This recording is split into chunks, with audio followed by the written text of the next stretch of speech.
And good hello once again, and welcome to another episode of what I have inexplicably called Talky Time, because I am a very serious person.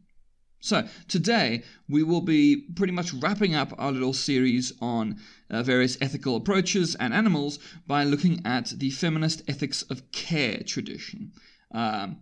We will be looking at three distinct people in this. We'll basically be looking at the works or the work of Carol Gilligan, Joan C. Tronto, and Josephine Donovan. So, those are the three we'll be looking at. Now, in the previous two episodes, videos, whatever you want to call it, we looked at the utilitarian approach, and we also then looked at the deontological approach. So, the utilitarian approach, which is, the what helps the most people or lessens the suffering of the most people. It's about quantity. It involves a type of calculus, essentially. And then, of course, the deontological approach, which is more usually associated with rights and having things like natural rights and negative rights and positive rights, that kind of stuff. The feminist ethics of care is quite different. Now, this is going to be the last one. So while there are many other ethical theories out there, there's like a more sort of emotivism, and there's like Schopenhauer style of compassion ethics. Although I would say that there is a certain sense of that found here, but it is different still.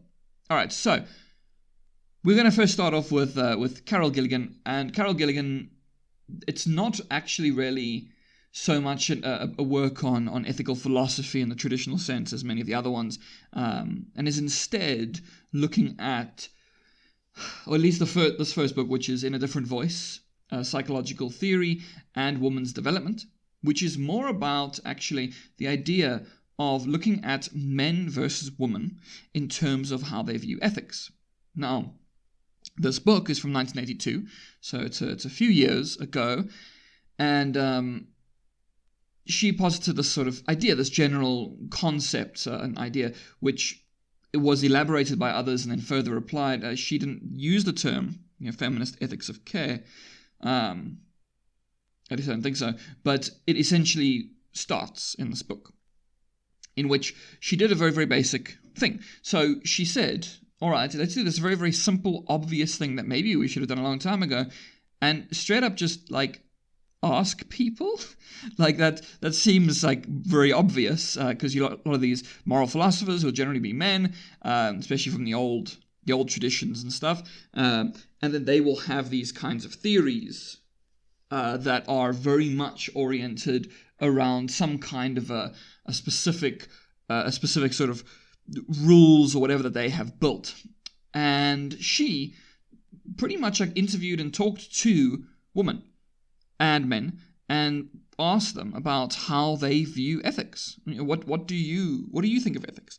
And essentially what she discovered was that there is quite a difference between men and women and the way in which they view things. Now, hers is quite specifically somewhat of a refutation of people like Freud and Kohlberg, where it is always based on the male form, especially like Freud is very much based on the male form, the male mind, the male everything. Freud, for instance, famously gave a whole bunch of explanations about things like female sexuality and female orgasms, even though he didn't know anything about it, at all.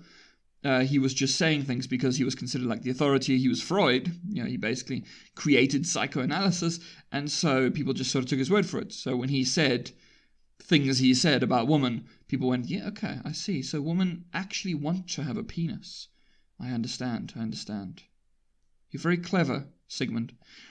When, he wasn't. But it's fine. So she then goes into these kind of things, and she critiques these various things, and she looks at men and women and about how they essentially view morality, with men being essentially socialized, so trained from a young age, the way you're raised, right? There's a whole nature versus nurture. And this isn't about, this isn't about a biological essentialism. There isn't a a specific woman's morality and a male's morality that is based on their genetics. Like, that's nonsense. It is more about how they're raised. You are raised into having these differences to each other. And that what she saw was that men tended to have a justice-oriented ethical approach. It's about doing what's right. It's about, it's usually quite active. It has things like rules attached to it and everything. Whereas woman's morality tended to involve a caring approach. It's about nurturing and caring, looking after something and that kind of stuff, which we will get into that later. But that's essentially what she noted, that women will believe more in the idea of looking after things and wanting to ensure that they are, that they basically are surviving and doing their the best that they are able to do while having this sort of support behind them. All right, so that's quite chill. And also she points out that, like, children, they don't really have a difference. Like, men and women tend to be very, very similar when they're children, and then as they grow up, they are socialized differently and they are trained differently, with men favoring things like individualism and separatism, not because it's anything inherent, but it's because it's what they're taught. They're taught to do things like, for instance, here's a very, very common one: men are taught to be competitive. Women are taught to be cooperative. So that is the way that these kind of things then go. So we're going to move away from Gilligan already and move to Tronto, who essentially responded in her book Moral Boundaries, a political argument for an ethic of care. And this is more of an elaboration. This is, more than a decade later kind of thing when this book was written. And it's very interesting because this one is actually more so formalizing an actual ethics of care. First off, by looking at this idea of sort of moral boundaries. Where is the boundary on which something moral occurs? And she then looks at these kind of things, and so here's a direct quote that she says: "Another part of the appeal of woman's morality rests within the ideas upon which it is based, the values of caring and nurturance, of stressing the importance of human relationships as key elements of the good life, remain enticing possibilities in a culture that stresses as its bottom line an unlimited concern with productivity and progress. These are things that are often associated with men. Productivity, progress, activeness, dominance, competitiveness, strength. These are associated with men and with a men's sort of ethic. Whereas, of course, that is trained, as I said before, this is not a biological essentialism thing. Men and women are not actually different in that sense. They are just trained to be different, which makes them different. So she then wants to pretty much say, okay, so we need to look at these boundaries. So the idea of the boundary between morality and politics. Where does politics end and where does morality begin? Right? And then there is a sort of idea that morality is something that needs to be detached and non-emotional. That's a very, very common thing you'll find in ethics, is that ethics, even in these animal studies ones that I discussed before, like utilitarianism specifically, right in the beginning of that book of Animal Liberation by Peter Singer, he pretty much says, I don't really care necessarily about animals. Specifically, I don't really have an emotional attachment to any animals or whatever like that. I more see this from a purely philosophical perspective, which, that is a way of looking at it. But a lot of people would not really agree with that. They wouldn't say, well, I don't care about animals and so I want them to be, the idea that not caring should be at the basis of morality is very strange, really, when you think about it. You're like, okay, so morality means not caring. Means being impartial. That doesn't really make sense. Isn't morality about being good? But that's what's pointed out by the feminist ethics of care. So there's the other aspect here, this other moral boundary between the private and the public life, which has been seen as very, very distinct from each other. Right? What you do in public is different to what you do in private. They are very, very different to each other, which she will basically argue that isn't really the case. Right? And she looks at various people who pretty much did have these kinds of morality, more so of care than anything else. There are people like Francis Hutcheson David Hume and Adam Smith, who had these kinds of more these sort of views, but they were also quite against women as people because, of course, they're men from the before times. They don't add Schopenhauer in here, but Schopenhauer actually also has quite a bit of aspects of that, really. Schopenhauer's work, or his ethics, is specifically about essentially having sympathy and compassion for all fellow creatures, animals included, because, well, compassion should be at the basis. He considered that to be essentially the basis of morality, is that we should be compassionate towards one another. The idea of a detached thing is nonsense. Now, she then essentially agrees with that, not really mentioning Schopenhauer, but we want to care about things. That's like the whole point. You're going to care about a thing. So she then does ask, and pretty much looking at Gilligan's work and saying, Gilligan's work is very much about like a gendered sense of morality, that like there's a man and a woman's morality, and that should not be the case. Feminism is not actually about woman. Feminism is about essentially sexual and gendered equality, not actually specifically about woman. It may have started out that way in sort of first wave feminism, suffragette stuff, but in second and third wave, well, second wave I suppose, but third wave kind of isn't, and she's writing pretty much in the third wave and saying, no, listen, it shouldn't be, this isn't like a woman's morality, this should be a morality we all strive towards. Now, she mentions this is on page 79, it's in chapter 3, and she says, this is while discussing Gilligan, she says, 3 crucial characteristics that distinguish Gilligan's ethics of care from the morality of justice. So remember, that's those other people. First, the ethic of care revolves around different moral concepts than Kohlberg's ethic of justice, that is, responsibility and relationships rather than rights and rules. Second, this morality is tied to concrete circumstances rather than being formal and abstract. Third, this morality is best expressed not as a set of principles, but as an activity, the activity of care. In Gilligan's different voice, morality is not grounded in universal abstract principles, but in the daily experiences and moral problems of real people in their everyday lives. So, all these other ones, right? The idea of moral concepts, of justice and goodness and whatever, like that's nonsense. That's all like language. Second, morality is tied to concrete circumstances. It's not abstract. It's a thing that happens. Like that's why something like the trolley argument, right? The trolley problem, which is a common utilitarian thing. I discussed it in the utilitarian video, but for those who didn't listen to it or need a refresher or who don't know it, basically, the trolley problem is that thing, it's become like a meme now, because of course everything becomes a meme, but the idea, there's a trolley and it's going to run over 3 people, and you could choose to pull a lever which would change the tracks and then it'll run over 1 person. So what is the better thing to do? Now, according to standard utilitarianism, if, say, they were all strangers, you might say, well, I should turn it, which will kill the 1 person rather than 3, so then I'm saving more people than I am letting die. You could, of course, say, well, that would be killing, because you are actively making the choice to pull the lever. However, not doing something is also actually an active choice. But like that is never going to happen. Like, that is not a situation people are put into.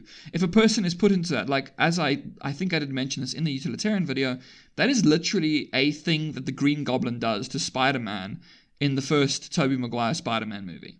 Like, that is literally what happens. And I know I may be saying something ridiculous now, but Spider-Man isn't real.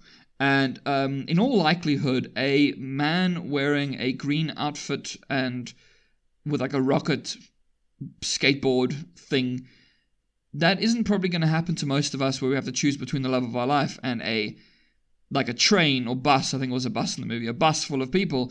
I don't think that's really going to happen to most of us. It's a theoretical, abstract thought experiment.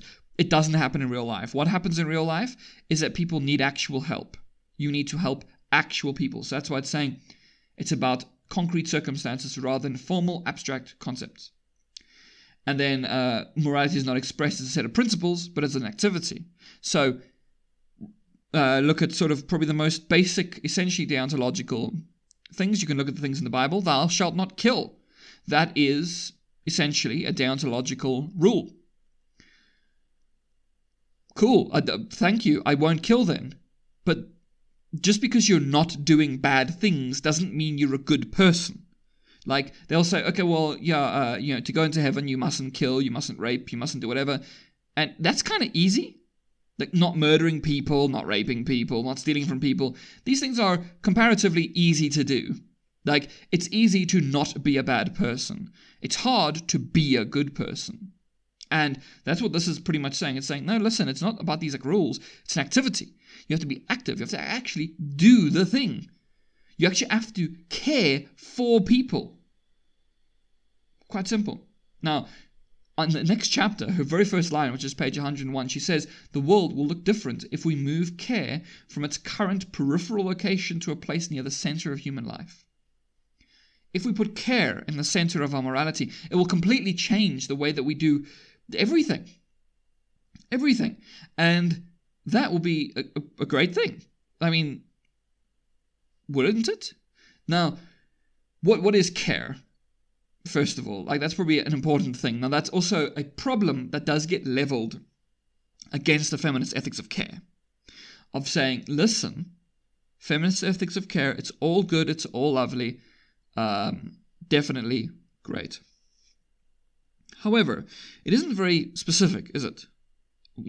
Utilitarianism has things like hedonic calculus. Like, you can determine what would be the best possible outcome by turning people into numbers. Deontology, you can pretty much say, these are rules that should apply to everyone. Care is much more, it's not as strongly defined. So what is care? Well, it's reaching out to someone other than yourself, so it's not self-absorbing. It's about others, and it inherently suggests action. So it's not passive, which say deontology is very passive. Don't kill people. Okay. So I'm a good person if I just do nothing. Yes. Which most of us would say, no, that doesn't make you a good person. It just means you're not a bad person, which are not the same thing. Now, here's where it's a couple of important things, right? This makes it a very, very interesting, different perspective because it means a couple things. Now, those other ones, this is why you had to have people like Peter Singer and Tom Regan, who were the people I spoke about in the previous videos. They had to pretty much say, listen, let us make utilitarianism and deontology apply to animals. This ethic, the ethic of care, does not work the same way because it is not restricted to humans. By its very nature, it is about caring for other things other than yourself. So it's not about the self, it's about others, which includes animals. And you could also apply this to, say, plants. If you go by something like the reverence for life philosophy, that philosophy, which is like lovely, is about basically having reverence for that which is alive, which includes plants. No, we don't torture plants like we torture animals. However, you shouldn't just, pull flowers off plants. Like that's not actually a good thing. Like, you're not caring for it by doing something for no reason. So there should be a reason behind it. Now, care is also not individualistic. It's not about you. That's the thing. It's about other people. It's also very culture dependent. Different groups will see what care is in a different way. So there isn't a definitive rule. It's not anyone implying what they believe has to be applied to somebody else, which is what deontology does. And utilitarianism, it's saying, well, you can measure these things objectively, which they can't. The other thing is that unlike those other ones, care is ongoing. Care isn't thou shalt not kill. Caring is you will help that person for as long as that person needs help. So that's like a big thing. You actually have to care about something. You have to actually take care of a thing. You have to actually be direct, right? And the person receiving it, or the thing receiving it, is also an active component in it. So she ultimately points towards these elements of care: attentiveness, responsibility, competence, and responsiveness. You have to be attentive. You have to actually pay attention to the thing that you are trying to help, that you are trying to care for. So you can't be detached. You can't be impartial. This is also very emotional, because you have an inherent connection with that thing. And then responsibility is the next one. You are responsible for that thing. If you stop caring for it, then it could die or it could suffer. Competence, you actually need to work towards it. Not everybody is going to be good at caring for things. It's easy to not kill someone. It's hard to care for someone. It's very difficult. And you have to be responsive. You have to be willing to actually sit there and help. You have to actually do a thing. You can't just go, oh yeah, no, I haven't raped anyone, so it's fine. Yeah. No, you actually have to respond to the person you're trying to care for. And by person, I include non-human animals and plants. You could include them all. Now, there are obviously some issues. She points out some possible issues. There are things like, for instance, there tends to be this sort of paternalistic aspect where sometimes caregivers will act as if they are superior because they are caring, or they will diminish you as the person receiving care and acting like, oh no, I have to do things for you because you can't possibly do it yourself. That is a problem. You shouldn't do that, and also you shouldn't essentially develop a dependency on care. But that can also get difficult because if you apply this to a political level, right, is that if care is central, then it's more about actually helping people and being like, no, we're not going to just let you struggle and starve. We're going to actually give you the things that you need to survive and thrive, not just survive. Because one of the basic problems with things like rights is that rights doesn't really help people. It doesn't actually help others. Rights says, thou shalt not kill, right? Or you look at the International Declaration of Human Rights. You have a right to life. You have a right to an education. You have a right to blah, blah, blah, blah, blah. All those things. They're all great. However, they don't have any attachments to them. The right to an education is not the same as the right to a good education. The right to life is not the right to a good life. It gives a basic proclamation of what should be allowed, and it's essentially saying things that cannot be taken away from you. The government can't just shoot you, the government can't starve you, whatever, but they don't have to help you. And that's what care is about. It's about actually helping people. You have a right to life. Congratulations. Fine. But what if it's a terrible life? So maybe we actually would need somebody to help us with that life. Also, you might hear my dog barking because she wants to be difficult while I'm recording. And she's not barking at me, she's barking at other dogs. But she's the most vocal one. Anyway, so yes, this is a big, big thing. And as she says in the very last line, this is the very last line, page 180. To recognize the value of care calls into question the structure of values in our society. Care is not parochial, I don't know how to say this word because I've only ever read it, is not a parochial concern for woman, a type of secondary moral question, or the work of the least well-off in society. Care is a central concern of human life. It is time that we began to change our political and social institutions to reflect this truth. It is actually something central. And we also know this. We know that care is actually central because we know that you can't just have a baby and then be like, okay, cool, get it some bourbon and cigarettes. You have to actually care for the baby, look after the baby, make sure the baby grows up into a good person. You care for them. You actually work towards them to help them become the best that they can become, which is completely different to just being like, oh yes, no, the baby has a right to life. But that's also the thing. We care about someone until they're grown up and then we stop caring. But you go, okay, yeah, it's done now. Now that's obviously with humans. The next person we're looking at, Josephine Donovan. And I think I have looked at Josephine Donovan before. That I'm pretty sure I did an entire ecofeminist video about Josephine Donovan. But here it's an essay called Attention to Suffering, a Feminist Caring Ethic for the Treatment of Animals, or from 1996. And this is kind of still a response to this and saying, listen. Those other theorists, they said, Tronto said that this is not only for humans, but they did not actually specifically focus on non-human animals or plants or whatever. Now, she's only looking at animals here. But she does come out and say, listen, all of those things, like the previous ones, rights and utilitarian, they're not actually that great. because also they have the idea of a detached viewpoint of saying, oh no, you can detach yourself and come up with something, a completely impartial thing. But we've already spoken about this, that's nonsense.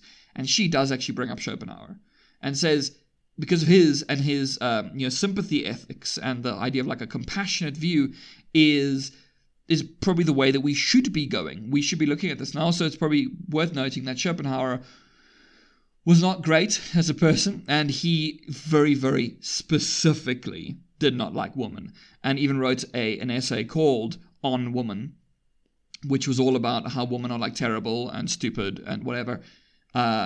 He did not apply his own viewpoint to everybody like he should have. He did apply it to non-human animals, but not to women. So, I mean, he was in that sense not a great person, but his viewpoint can be, if you were to look at it detached from the person itself, then, well, the compassionate approach is a good one. That everybody should be treated with compassion, with sympathy. And she says, listen, we should do this idea of like a attentive love to non-human animals too. We should actually pay attention to their suffering. We should actually try and help them. We shouldn't just say, oh no, animals have the right to not be in pain. Okay, congratulations. That's not the same as them having a good life. So say animals that are in captivity should actually be taken care of, not just used. Well, probably we shouldn't be using them at all. But you can see how this immediately does apply to non-human animals. Like, we should be having a caring approach to the creatures in our world. We should be acting as if they also deserve life, that they should be given the best possible chance of having the best possible life that they can have. That's the way that we should be doing things. And I think I'm pretty much going to end there.